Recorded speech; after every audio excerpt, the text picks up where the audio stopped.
welcome back to my channel. This is my first process video for being on the design team for Confessions of a Paper Addict. This is a May release cut file and it's simply called Butterflies, and I cut it out twice. I probably could have enlarged it and made it just one big one in the background, but I thought let me do it twice on this like marbled paper, and that way I can have like more coverage with I don't want to say like a better sized flower to work with. But it's a great a cut file to work with, and like I said, this is my first process video using one of her cut files because I did get selected for her design team, so I'm super excited that I get to play with cut files for the next 6 months, I think the term is. So yeah, you're going to see process videos with the lovely Virginia's cut files. So the two photos I am using are Valentina and us on our walks. So if you recall, I do live in South Florida, West Palm Beach area.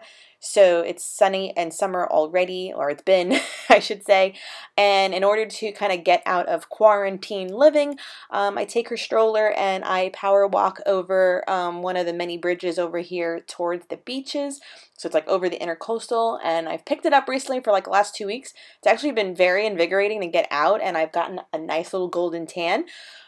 So she sits and either listens to music with me, I'll have Pandora going, or I bring like her little like VTech little alphabet learning games or something that she just kind of sits with until we get to their side, in which she throws shells on the rocky bays. It's really good. So you saw me so let's catch up on my work. Round the corners. I always will round my corners lately, especially in my layouts, because I do appreciate the non-harsh edge of it since it's such a soft layout with the floating butterflies. You saw me put all the butterflies that are cut out from the cut file on fun foam. So I didn't throw any of them away. So you can see I have them all ready to go, and I am adhering them with my fine liner. And what I did also was almost like juxtapose the butterfly from the cut file so that it didn't perfectly lined up, just to add some interest. So you can still see the cut file and then have the element of the butterfly peeking over my photos, as well as giving the layout dimension. So that's where I'm at right now. Then I have some chipboard pieces from the Sunny Days collection from Maggie Holmes, and you saw me audition the title of This Awesome Day. I do believe that's a pack, thicker pack from a Vicky Bouton collection. And here I am with my paper trimmer, because last second I thought, okay, I'm going to mat my photos. So I was like, oh, I'm leaving them on the white paper. But let me mat them anyway, because they are overlapping each other a little bit, and I thought the white border would be better. What else is going on? And I'll say, so I've always bought American Crafts white cardstock, and that white cardstock, I would say, almost leans a little more towards blue. You know, like a blue white, like when it's so bright white. And at the last sale before the pandemic happened, I picked up a bunch of Basil white cardstock.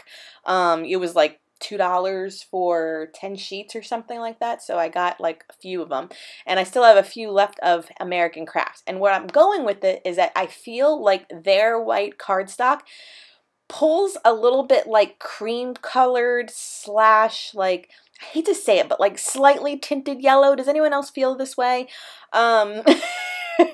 So it's a sturdy cardstock. I think it's a, slightly sturdier, or if not the same. I mean, I don't know the paper weight, because I think I got like white alpine. They also had marshmallow, which is the non-textured one, and then just basil white.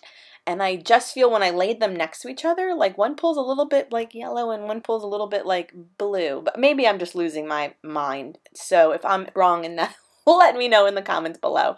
I will leave, since I'm wrapping up, the links below to the Confessions of the Paper Addict Etsy shop, so you can get these lovely cut files and use them on your Cricut. She has a file for the Cricut, the Silhouette, or the Brother. I think there's like 3 different formats that hers come.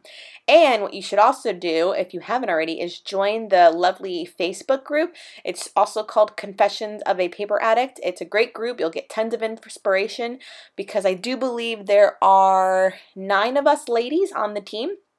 And so they all have their style, and they're great, and I'm following all of them on social media, because that's how I always stay on top of some nice new ideas on how to do stuff.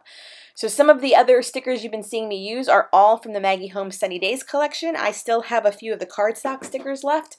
So I'm definitely utilizing those and a few of the chipboard pieces. So I thought since it was like a beachy, outdoor, beautiful sky pictures and this whimsical kind of butterfly flying cut file, that I could keep it very whimsical and beachy and outdoor related stickers and such.